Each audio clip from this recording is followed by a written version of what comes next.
Shalom Bapak Ibu, puji Tuhan. Bagaimana kabar Anda semua? Tentu saya selalu berdoa Anda dalam keadaan yang baik dan sehat dan diberkati Tuhan. Dan mari kita bersama-sama bertumbuh di dalam pengenalan akan Tuhan di hari ini. Dan itu sebabnya saya mengajak Bapak Ibu untuk merenungkan firman Tuhan. Dan renungan yang singkat di hari ini saya beri tema, mengasihi itu sehat. Mari kita akan baca di dalam Matius pasal 22 ayat yang ke-36 sampai 39. Guru, hukum manakah yang terutama dalam hukum Taurat? Jawab Yesus kepadanya, kasihilah Tuhan Allahmu dengan segenap hatimu dan dengan segenap jiwamu dan dengan segenap akal budimu. Itulah hukum yang terutama dan yang pertama. Dan hukum yang kedua yang sama dengan itu ialah kasihilah sesamamu manusia seperti dirimu sendiri. Bapak Ibu, pada waktu itu orang-orang Farisi dan ahli Taurat mereka sedang bertanya tentang hukum mana yang terutama di hukum Taurat. Dan Yesus menjelaskan kepada mereka bahwa hukum yang pertama dan yang terutama adalah hukum mengasihi Tuhan. Dan hukum yang kedua adalah berbicara tentang hukum mengasihi sesama manusia. Saudara, ini adalah sebuah pengajaran yang luar biasa, di mana kita harus belajar untuk mengasihi Allah, tetapi juga mengasihi sesama kita.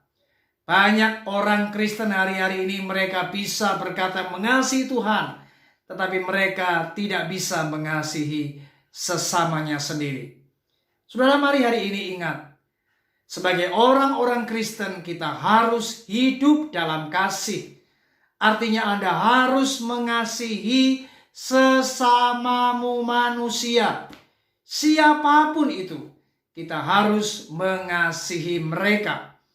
Dan kalau kita berbicara tentang kasih, maka kasih selalu berkaitan dengan hal-hal yang baik. Kasih selalu berkaitan dengan perkara-perkara yang positif. Kasih itu mengagumkan. Kasih itu sangat mulia. Dan itu sebabnya kasih juga selalu dikaitkan dengan perkara-perkara yang ilahi. Dan ketika Anda memiliki kasih, Anda mengejar kasih, Anda memperjuangkan kasih dalam hidupmu, maka sebenarnya Anda sedang memperjuangkan apa yang baik, apa yang positif dalam kehidupan Anda.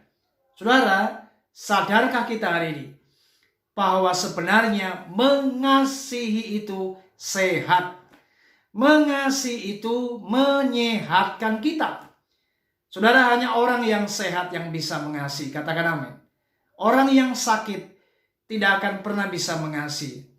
Kata sehat di sini selalu berkaitan dengan orang yang sehat rohaninya. Bagaimana mungkin orang yang rohaninya sakit dia bisa mengasihi sesamanya? Ketika seseorang dibenci, disakiti, dikhianati, maka orang-orang yang rohaninya sakit dia akan lebih memilih untuk menyimpan kepahitan, melakukan dendam, membalas kejahatan dengan kejahatan. Tetapi orang yang rohaninya sehat, maka dia akan mengampuni musuhnya. Dia akan membalas kejahatan dengan kebaikan. Dan tanpa sadar ketika kita melakukan hal-hal seperti ini, maka sebenarnya mengasihi itu sehat, menyehatkan kita. Orang yang bisa hidup dalam kasih dan memperjuangkan kasih itu dalam hidupnya, maka dia sebenarnya sedang memperjuangkan hidup yang sehat. Makanya tidak heran saudara, orang yang tinggal dalam kasih, orang yang hidup dalam kasih, bukan saja rohaninya sehat, tetapi fisiknya pun juga ikut sehat. Katakan amin. Saya tidak pernah melihat orang-orang yang hatinya limpah dengan kasih Kristus, hatinya limpah dengan kasih Bapa, ia mudah memaafkan, ia mudah mengasihi. Dia orang-orang yang fisiknya itu dalam keadaan yang sakit. Memang berbicara sakit tidak ada seorang pun yang bisa menghindari. Tetapi minimal ketika kita melakukan firman Allah, kita hidup dalam kasih, maka saya percaya Tuhan akan memberkati kita. Bukan saja rohani kita sehat, tetapi fisik kita pun juga diberkati dengan sehat. Katakan amin. Karena orang-orang yang membenci, orang-orang yang menyimpan kepahitan, saya banyak melihat mereka mengidap penyakit-penyakit di dalam tubuhnya.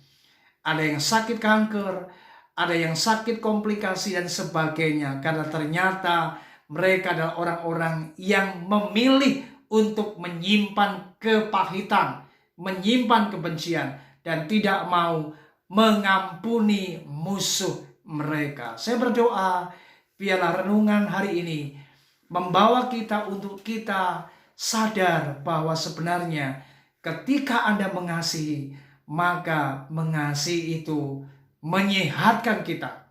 Mengasihi itu sehat. Karena bukan saja rohanimu akan sehat, tetapi jasmanimu juga akan diberkati Tuhan. Dan saya berdoa, mari kita semua belajar untuk berjuang, untuk melakukan firman ini. Mari lawan sakit hati itu dengan Anda buang jauh-jauh sakit hati itu dalam hatimu.